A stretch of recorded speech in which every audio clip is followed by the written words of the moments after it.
Check করে দেখুন তো আপনার ঘরের ঝাড়ুটি সঠিক জায়গায় আছে কিনা। বাস্তুশাস্ত্র অনুসারে আমাদের ঘরের প্রতিটি ছোট জিনিসের একটি নির্দিষ্ট শক্তি আছে, আর সেই তালিকায় সবচেয়ে গুরুত্বপূর্ণ হলো ঘরের ঝাড়ু। একে হিন্দু শাস্ত্রে দেবী লক্ষ্মীর প্রতীক মনে করা হয়, কিন্তু আমরা অজান্তেই ঝাড়ু রাখা বা কেনার ক্ষেত্রে এমন কিছু ভুল করি যা সংসারে অশান্তি ও অর্থকষ্ট ডেকে আনে। হিন্দু শাস্ত্র বাস্তুবিদদের মতে ঝাড়ুকে দেবী লক্ষ্মীর প্রতীক হিসেবে গণ্য করা হয়, তাই এর সঠিক ব্যবহার আর রক্ষণাবেক্ষণে লুকিয়ে আছে সৌভাগ্যের চাবিকাঠি। বাস্তুশাস্ত্রে ঝাড়ু রাখার জন্য নির্দিষ্ট কিছু দিকের কথা উল্লেখ করা হয়েছে। সাধারণত বাড়ির দক্ষিণ পশ্চিম বা পশ্চিম কোণ ঝাড়ু রাখার জন্য সবচেয়ে শুভ, তবে মনে রাখবেন ঝাড়ু যেন সবার চোখের সামনে না থাকে। আলমারির নিচে, সিঁড়ির নিচের ফাঁকা জায়গায় অথবা কোনো ঢাকা স্থানে ঝাড়ু আড়ালে রাখা উচিত। এতে ঘরের ইতিবাচক শক্তি বাইরে বেরিয়ে যায় না, সংসারে আর্থিক শ্রী বজায় থাকে।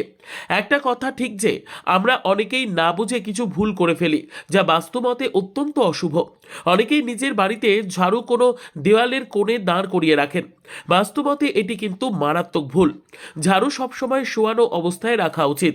বাস্তুশাস্ত্র মতে বাথরুম, রান্নাঘর কিংবা ঠাকুরঘরের আশেপাশে কখনো ঝাড়ু রাখবেন না।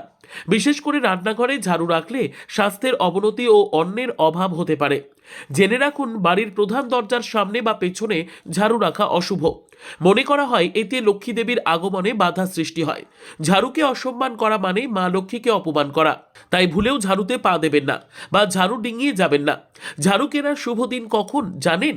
বাস্তু বিশেষজ্ঞদের মতে ঝাড়ু কেনার জন্য অমাবস্যা, মঙ্গলবার, শনিবার এবং রবিবার অত্যন্ত শুভ। এই দিনগুলোতে নতুন ঝাড়ু ঘরে আনলে আর্থিক বাধা দূর হয়, পরিবারের সুখ শান্তি বৃদ্ধি পায়।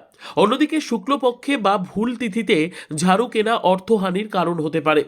একটি পরিষ্কার পরিচ্ছন্ন বাড়ি যেমন মনে প্রশান্তি আনে, তেমনি শাস্ত্রীয় নিয়ম মেনে ঝাড়ুর ব্যবহার জীবনে সমৃদ্ধি বয়ে আনে।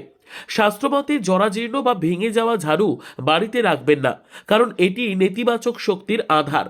বাস্তুর এই ছোটখাটো নিয়মগুলো মেনে চললে আপনার সংসারে কেবল অর্থের অভাবই দূর হবে না, বরং বজায় থাকবে এক পজিটিভ শক্তির ছন্দ। Bureau report, digital news Bangla.